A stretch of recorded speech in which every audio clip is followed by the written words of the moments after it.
রাষ্ট্রপতি নির্বাচন নিয়ে আরো জানাতে যোগ দিচ্ছেন সহকর্মী মাজহারুল ইসলাম।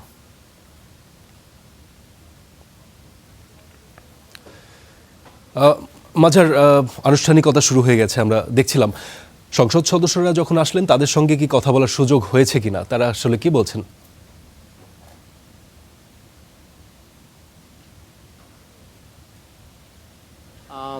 ফারদিন, আপনি যেমনটা বলছিলেন যে ইতিমধ্যেই সেই আকাঙ্ক্ষিত বাংলাদেশের 23তম রাষ্ট্রপতিদের নির্বাচনের প্রক্রিয়া সেটি শুরু হয়েছে এবং ইতিমধ্যেই সরকার এবং বিরোধী দলের সংসদ সদস্য যারা আছেন তারা কিন্তু জাতীয় সংসদে এসেছেন।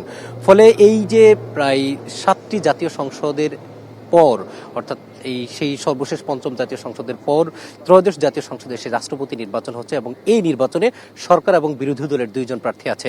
যদিও ভোটের ফলাফল অনেকটাই পূর্ব নির্ধারিত কে হচ্ছেন রাষ্ট্রপতি, যেহেতু জাতীয় সংসদে সংখ্যাগরিষ্ঠতা বিএনপি মনোনীত যিনি প্রার্থী মির্জা ফখরুল ইসলাম আলমগীর তিনি রাষ্ট্রপতি হবেন। কিন্তু তারপরেও এই নির্বাচন নিয়ে মানুষের মধ্যে কিন্তু ব্যাপক আকাঙ্ক্ষা, বিশেষ করে সাধারণ মানুষের মনে যে আগ্রহটা জেগেছে কিভাবে রাষ্ট্রপতি নির্বাচন হয় এটার ভোটার কারা, সেটাকে কেন্দ্র করে কিন্তু গত কয়েকদিন থেকে রাষ্ট্রপতি নির্বাচন নিয়ে যে মানুষের আগ্রহ ছিল সেটির আজকে আনুষ্ঠানিক সমাপ্তি হতে যাচ্ছে। বেলা 5টায় এটার ফলাফল ঘোষণা করা হবে এবং এই নির্বাচনকে কেন্দ্র করে কিন্তু সরকার এবং বিরোধী দল তাদের বক্তব্য দিয়েছেন। সরকারি দলের পক্ষ থেকে বলা হয়েছে যে এই নির্বাচনের মাধ্যমে একটি ইতিহাস তৈরি হবে, কারণ পঞ্চম জাতীয় সংসদের পরে লম্বা সময় রাষ্ট্রপতি পদে নির্বাচন হয়নি এবং রাষ্ট্রপতি পদে যে নির্বাচনের মাধ্যমে বিজয়ী হতে হয় সেটিও কিন্তু জনগণ জানলো। এবং একই সাথে যেহেতু এটি বর্তমান সংবিধান অনুযায়ী নির্বাচন হচ্ছে, সেই নির্বাচনে সরকার দলের এমপি যারা এবং দলীয় সিদ্ধান্তের বাইরে কারো ভোট দেওয়ার সুযোগ নেই, এটিও তারা মনে করিয়েছেন।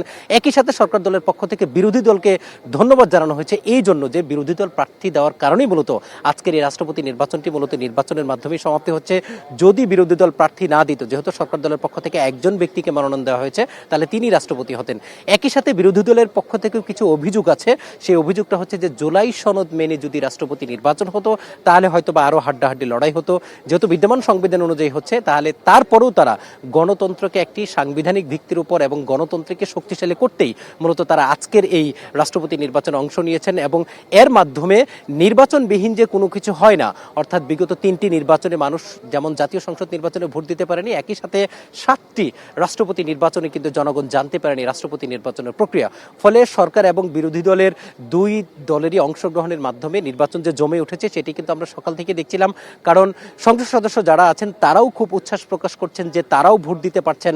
তারা যেহেতু জনগণের ভোটে নির্বাচিত হয়েছেন, তাদের সেই জনগণের রাইট নিয়ে তারা তাদের রাষ্ট্রের অভিভাবক নির্ধারণ করবেন, সেখানে ভোট দিবেন, সেই প্রক্রিয়াটির কারণে তারাও হচ্ছে খুবই সন্তুষ্ট। এবং আপনি জানেন যে এটি সংসদ সদস্যরা তার নিজেদের স্ব আসনে বসবেন এবং তাদেরকে সেখানে ব্যালট পেপার দেওয়া হবে, প্রকাশ্যে তারা ভোট দিবেন এবং এই ভোটের ফলাফল এরপরে 5টার পরে জানানো হবে। বলে রাখি, যিনি বিরোধী দলের রাষ্ট্রপতি প্রার্থী তার কিন্তু ভোট দেওয়ার সুযোগ নেই, অর্থাৎ কর্নেল অবসরপ্রাপ্ত অলি আহমেদ তিনি হয়তো বা জাতীয় সংসদে আসতে পারবেন কিন্তু ভোট দিতে পারবেন না। কিন্তু বিএনপির মনোনীত যিনি রাষ্ট্রপতি প্রার্থী বিএনপির মহাসচিব মির্জা ফখরুল ইসলাম আলমগীর, তারও কিন্তু ভোট রয়েছে, তিনিও ভোট দিবেন।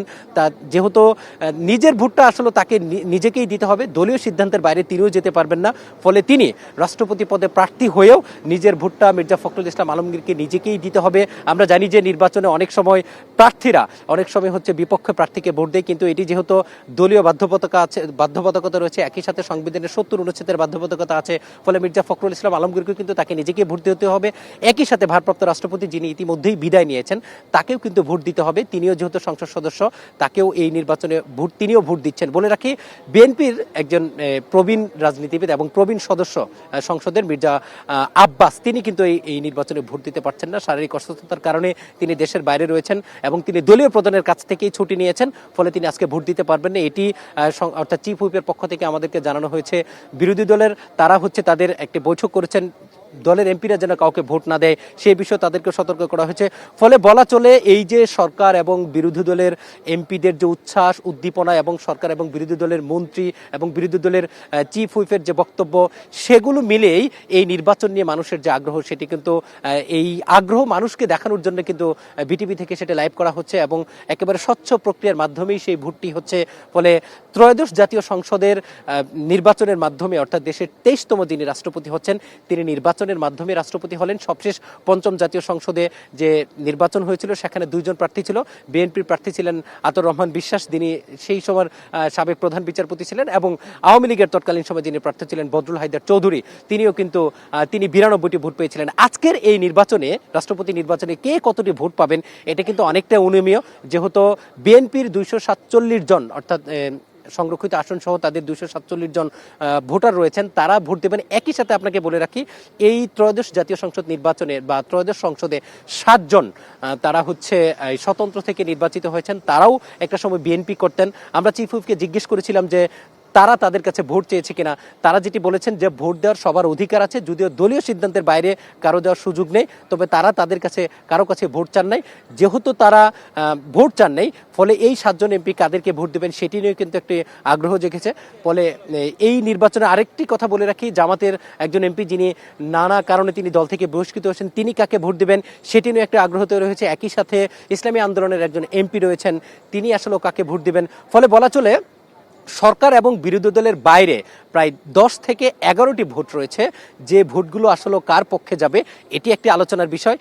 তবে এখন পর্যন্ত যে তথ্য আমরা পেয়েছি, যেহেতু যে স্বতন্ত্র 7 জন এমপি হয়েছেন তারা একসময় বিএনপি করতেন, বিএনপির তাদের পদ পদবি ছিল, তারা দলীয় মনোনয়ন না পাওয়ার কারণে তারা যেহেতু এমপি নির্বাচন হয়েছেন স্বতন্ত্র নির্বাচন করে, তারা কাকে ভোট দিবেন তাদের আমরা 2-1 জনের সাথে কথা বলেছিলাম, তারা হয়তোবা বলেননি, কিন্তু যেটা মনে হয়েছে তারা হয়তোবা বিএনপির মনোনীত যিনি প্রার্থী তাকেই ভোট দিতে পারেন। সব কিছুর বাইরে উঠে এসে সংবিধানের 70 অনুচ্ছেদের বাধ্যবাধকতা একটি এখানে গুরুত্বপূর্ণ পয়েন্ট হয়ে দাঁড়িয়েছে, যেহেতু দলীয় সিদ্ধান্তের বাইরে দেওয়ার সুযোগ নেই, কারণ সংবিধানের 70 অনুচ্ছেদে স্পষ্ট বলা আছে ফ্লোর ক্রসিং করার সুযোগ নেই।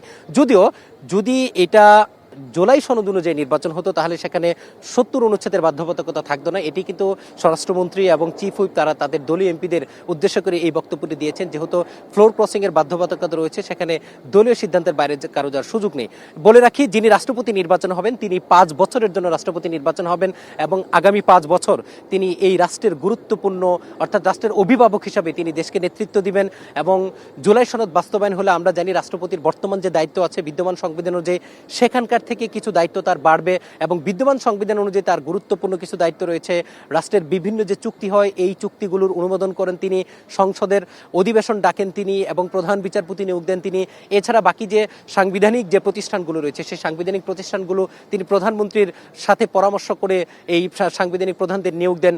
ফলে তার যেমন বিদ্যমান সংবিধান অনুযায়ী তার যেমন কিছু অর্থাৎ নবনির্বাচিত রাষ্ট্রপতির যেমন কিছু দায়িত্ব রয়েছে, একই সাথে যখন জুলাই সনদ বাস্তবায়ন হবে তখন কিন্তু যিনি 23তম রাষ্ট্রপতি নির্বাচন হবেন তার কিন্তু অনেক দায়িত্ব বেড়ে যাবে, এবং রাষ্ট্রের অভিভাবক হিসাবে রাষ্ট্রের গুরুত্বপূর্ণ সময়ে তাকে নেতৃত্ব দিতে হবে। রাষ্ট্রকে কিভাবে এগিয়ে নেওয়া যায়, বিশেষ করে জুলাই অভ্যুত্থান পরবর্তী বাংলাদেশে এই বাংলাদেশকে এগিয়ে নিয়ে যাওয়ার জন্য, একটি দুর্নীতিমুক্ত বাংলাদেশ গঠন করার জন্য, একটি গণতান্ত্রিক এবং সাংবিধানিকভাবে দেশকে এগিয়ে নিয়ে যাওয়ার জন্য যে জনগণের যে আকাঙ্ক্ষা তৈরি হয়েছে বা জনগণের যে আগ্রহ তৈরি হয়েছে, নতুন রাষ্ট্রপতি নির্বাচন হওয়ার পর তার প্রতি কিন্তু এই দায়িত্বগুলো বাড়বে, এবং তাকে কিন্তু এই চ্যালেঞ্জগুলো নিতে হবে। এবং জুলাই সনদ অনুযায়ী যখন তার দায়িত্ব বাড়বে, সেই দায়িত্বগুলো তিনি কিভাবে পালন করেন, কতটা দক্ষতার সাথে পালন করেন, সেগুলো কিন্তু তাকে এই লোডগুলো নিতে হবে, অর্থাৎ প্রেশারগুলো কিন্তু নবনির্বাচিত রাষ্ট্রপতি নিতে হবে। বলে রাখি, বিএনপির যিনি মনোনীত রাষ্ট্রপতি তিনি কিন্তু একই সাথে বিএনপির মহাসচিব, এবং এখনো তিনি স্থানীয় সরকার মন্ত্রণালয়ের দায়িত্ব রয়েছেন। তিনি কোনো কিছু থেকে এখনো পর্যন্ত পদত্যাগ করেননি, যে জিনিসটি স্পিকার চিফ হুইপের পক্ষ থেকে আমাদেরকে জানানো হয়েছে।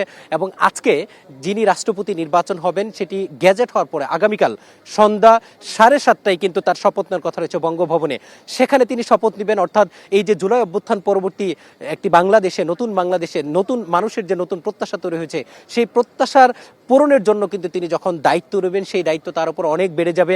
এবং জনসাধারণের প্রত্যাশা, বিএনপির মহাসচিব মির্জা ফখরুল ইসলাম আলমগীর যিনি রাষ্ট্রপতি নির্বাচন হবেন, যেহেতু অনেকটাই অনুমেয়, তার উপরে কিন্তু মানুষের প্রত্যাশা। এবং মির্জা ফখরুল ইসলাম আলমগীর তিনি আবেগঘন বার্তা দিয়েছেন যে লম্বা সময় তিনি বিএনপির দায়িত্ব পালন করেছেন, বিএনপির গুরুত্বপূর্ণ অর্থাৎ দলের দ্বিতীয় সর্বোচ্চ মহাসচিবের দায়িত্ব পালন করেছেন, একটা ক্রুশিয়াল মোমেন্টে গিয়ে তিনি দলের দায়িত্ব পালন করেছেন। সেই দায়িত্ব তিনি যেহেতু সামলাতে পেরেছেন, দলের এমপি, বিশেষ করে বিএনপির যারা এমপি আছেন তারা প্রত্যাশা করছেন এমন একজন প্রবীণ রাজনীতিবিদ এবং দক্ষ ব্যক্তিকে বিএনপি যেহেতু মনোনয়ন দিয়েছে রাষ্ট্রের অভিভাবক হিসাবে এবং দলমত নির্বিশেষে সবার প্রত্যাশা পূরণ করে তিনি রাষ্ট্রের সেই অভিভাবকত্বের দায়িত্ব পালন করতে পারবেন, রাষ্ট্রকে এগিয়ে নেওয়ার জন্য তার যে ভূমিকা অতীতে দেখেছে রাষ্ট্রপতি হওয়ার পরও তিনি সেটি দেখবেন। ফলে তার প্রতি যেমন সরকারি দলের প্রত্যাশা রয়েছে, একই সাথে বিরোধী দল প্রার্থী দিয়েছে, তাদের নানা অভিযোগ থাকলেও তারাও প্রত্যাশা করছেন যে নবনির্বাচিত যিনি রাষ্ট্রপতি হবেন তিনি রাষ্ট্রের গুরুত্বপূর্ণ দায়িত্বগুলো সাংবিধানের মধ্যে থেকে সবার প্রতিনিধি হিসাবে, যেহেতু রাষ্ট্রের অভিভাবক তিনি, সেখানে তিনি দলীয় ব্যক্তি হিসাবেও তিনি নিয়োগপ্রাপ্ত হলেও বা মনোনীত হলেও তিনি যখন রাষ্ট্রপতি পদে নির্বাচিত হয়ে যাবেন তখন কিন্তু সবার দায়িত্ব পালন করবেন। ফলে নতুন রাষ্ট্রপতির উপর দায়িত্ব বাড়ছে এবং নতুন রাষ্ট্রপতি কিভাবে সেই দায়িত্ব পালন করেন সেটিও জনগণ দেখতে চায় এবং সেই চ্যালেঞ্জ নতুন রাষ্ট্রপতিদের প্রতিকে নিতে হবে। সবশেষ আরও একটি কথা বলি, যে কথার মাধ্যমে শেষ করতে চাই, এই দীর্ঘ সময় পর রাষ্ট্রপতি নির্বাচনকে কেন্দ্র করে জাতীয় সংসদ প্রাঙ্গণে উচ্ছ্বাস উদ্দীপনা আমরা দেখেছি এবং সবাই অধীর আগ্রহে নিয়ে তারা ভোট দিতে আসছেন। ফলে বিকেল 5টার পরে আমরা আনুষ্ঠানিক ফলাফল জানতে পারবো। সেই ফলাফলে নতুন রাষ্ট্রপতি মির্জা ফখরুল ইসলাম আলমগীর হবেন এমনটাই অনুমান করা হচ্ছে, যেহেতু তাদের সংখ্যাগরিষ্ঠতা। ফলে ফলাফল পর্যন্ত আমাদেরকে অপেক্ষা করতে হচ্ছে।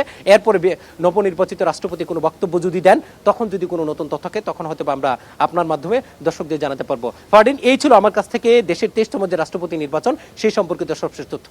জি মাজহার, বেশ বিস্তারিত আলোচনা শুনছিলাম আপনার কাছে, আপনাকে অসংখ্য ধন্যবাদ।